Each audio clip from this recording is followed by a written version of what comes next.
We held a symposium at the University of Kentucky College of Law last fall to focus on this court underfunding crisis. We had 12 chief justices from throughout the country who attended. It was co-sponsored by the Kentucky Law Journal as host, the American Bar Association, the National Center for State Courts, and LexisNexis. And I'm pleased to say that on November the 15th coming up, there will be a press conference at the National Press Club where the 100th anniversary issue of the Kentucky Law Journal will be released and is devoted from cover to cover to the issue of the underfunding of the courts crisis that we're dealing with today. We just can't do enough, and we're going to continue to do more to raise public attention to this critical issue. The ABA has also established a website just devoted to the current court funding under crisis. In the ABA, we will continue to work hard nationally to achieve additional needed funding for our courts. Current ABA President Laurel Bellows and her successor Jim Silkenat have publicly committed to this effort. For this ABA year, as the Dean suggested earlier, Laurel has appointed Steve Zak, my predecessor as ABA President, and me to co-chair the ABA's continuing effort for our courts, and we have accepted this responsibility with enthusiasm. Simply put, our courts are on the verge of becoming marginalized and possibly irrelevant in the eyes of too many of our citizens unless we succeed in reversing the continuing negative trend in court funding. It is becoming more widely recognized that courts, including judges and their staff, as well as court clerks, so essential to the process of court administration, are under extreme stress. I commend each and all of you in the face of such pressure for your continuing professional dedication, for your drive to serve your community and our country and our profession and the citizens to whom we are so dedicated, and for your dedication to preserve our system of justice.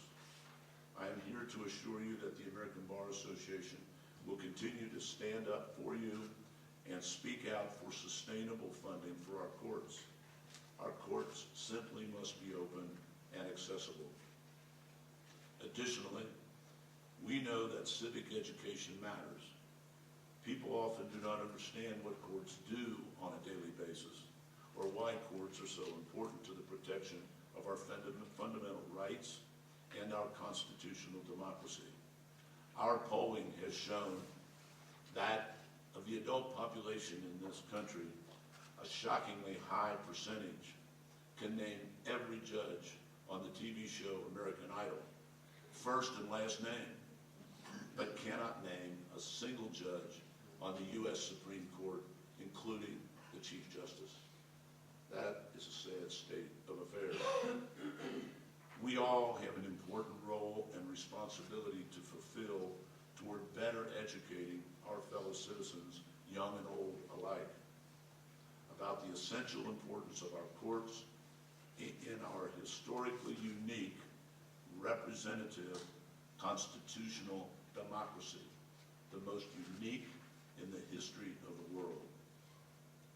In order to succeed in this effort, the ABA is working in collaboration with a broad coalition of interested parties, including the United States Chamber of Commerce, the National Conference of Chief Justices, the Conference of State Court Administrators, Justice at Stake, National Conference of State Legislatures, and the National Governors Association, to name just some of those working with the ABA on this issue.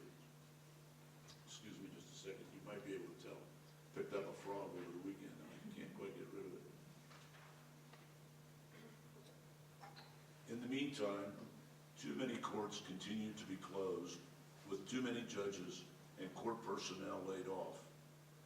No one would stand for the closing of a hospital, an emergency room, or a firehouse for even one day for lack of budgetary resources. our courts are no different. Each court serves as society's emergency room for democracy, in which triage is performed daily to assure justice, to protect fundamental constitutional rights. All of us in this room recognize that courts provide the one safe place for many citizens and businesses alike to resolve a dispute, to ensure that legal rights are protected and properly enforced.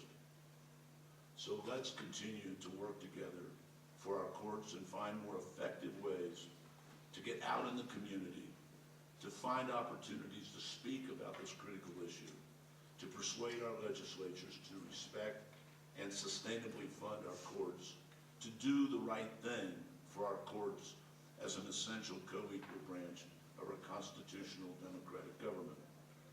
As judges and officers of the court, this is our time, this is our responsibility.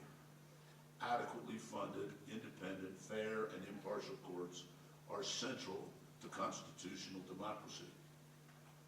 We all know constitutional democracy is the key to freedom. For more than 200 years, men and women in this country have sacrificed much for this constitutional freedom. Some, too many, have even died for this constitutionally based freedom that has been handed down to us. Now, in our time, we must stand up and speak out for our courts to assure access to justice and the rule of law for all Americans. Otherwise, no courts, no justice, no freedom. Thank you very, very much.